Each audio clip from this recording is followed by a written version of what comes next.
ইশরাক হোসেনকে ঢাকা দক্ষিণ সিটি কর্পোরেশনের মেয়র ঘোষণা করার দাবিতে সেখানে প্রতিবাদ সমাবেশ করছে ইশরাক হোসেনের সমর্থকের। সেই বিষয়ে সবশেষ জানানোর জন্য আমাদের সঙ্গে সেখান থেকে যুক্ত আছেন সহকর্মী আসিফ ইকবাল। আমরা সরাসরি যুক্ত হচ্ছি আসিফের সঙ্গে। আসিফ, আপনার মাধ্যমে জানতে চাই যে ঠিক দক্ষিণ সিটি কর্পোরেশনের সামনে কত মানুষ যুক্ত হয়েছেন এবং তারা কি বলছেন, তাদের দাবি আদায়ের জন্য মানববন্ধনের দাবি কি তাদের, জানতে চাই আপনার মাধ্যমে।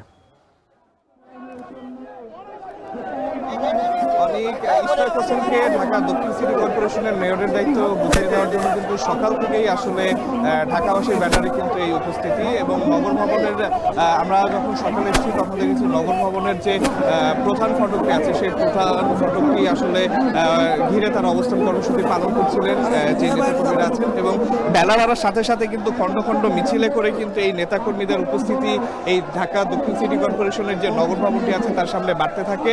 এই খণ্ড খণ্ড মিছিল এসে একটা সময় কিন্তু আমরা দেখি যে দক্ষিণ সিটি কর্পোরেশনের নগর ভবনের সামনে যে রাস্তাটি আছে সেই রাস্তাটি আসলে পুরো লোকারণ্য হয়ে যায় এবং তারা এক সময় আসলে রাস্তায় বসে পড়ে। সেই অবস্থাটি এখনো আসলে বিরাজ করছে। হাজারো যেই সমর্থকরা আছেন তারা যেটি বলার চেষ্টা করছেন যে ইশরাক হোসেনকে যত দ্রুত সম্ভব মেয়রের দায়িত্বটি বুঝিয়ে দেওয়া, অর্থাৎ তার শপথ গ্রহণের ব্যবস্থা করা। তারা বলছেন দীর্ঘদিন ধরে যেহেতু কোনো নির্বাচিত মেয়র দক্ষিণ সিটি কর্পোরেশনের নেই, সেহেতু যে একটা অব্যবস্থাপনা দেখা যাচ্ছে সেটি ইশরাক হোসেনকে দায়িত্ব বুঝিয়ে দিলেই সেটি আসলে পুরোপুরি সমাধান করা সম্ভব। তারা বলছেন যে যদি তাদের দাবি না মানা হয় তারা তাহলে আন্দোলনের মাধ্যমে তাদের দাবিটি মানানোর আসলে চেষ্টা করবেন। তারা বলছেন যে দীর্ঘদিন ধরে ঢাকা দক্ষিণ সিটি কর্পোরেশনে কোনো নির্বাচিত মেয়র নেই, সেই জন্য কিন্তু দক্ষিণ সিটি কর্পোরেশনের যে নাগরিক সেবা কার্যক্রমগুলো আছে সেগুলো ব্যাহত হচ্ছে। তারা বলার চেষ্টা করছেন যেহেতু দক্ষিণ সিটি কর্পোরেশনের মেয়র হিসেবে ইশরাক হোসেনকে আদালত রায় দিয়েছে ইশরাক হোসেনের পক্ষে, সেহেতু এখন এই গড়িমসি করার আসলে কোনো সুযোগ নেই।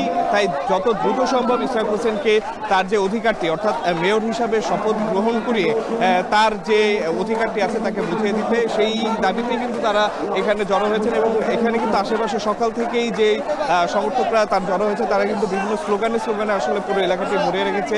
এখানে আপাতত আমরা কোনো যান চলাচল দেখছি না, পুরো সড়কের দুই দিক থেকে আসলে যান চলাচলটি পুরোপুরি বন্ধ আছে।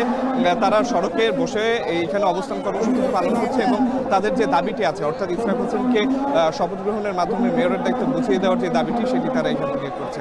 তো এই ছিল আমার কাছে সর্বশেষ। অনেক ইশরাক হোসেনকে ঢাকা দক্ষিণ সিটি কর্পোরেশনের মেয়র ঘোষণা করার দাবিতে সেখানে বিক্ষোভ সমাবেশ করছেন তার সমর্থকেরা। সেখান থেকে সবশেষ জানাচ্ছিলেন সহকর্মী আসিফ ইকবাল খান।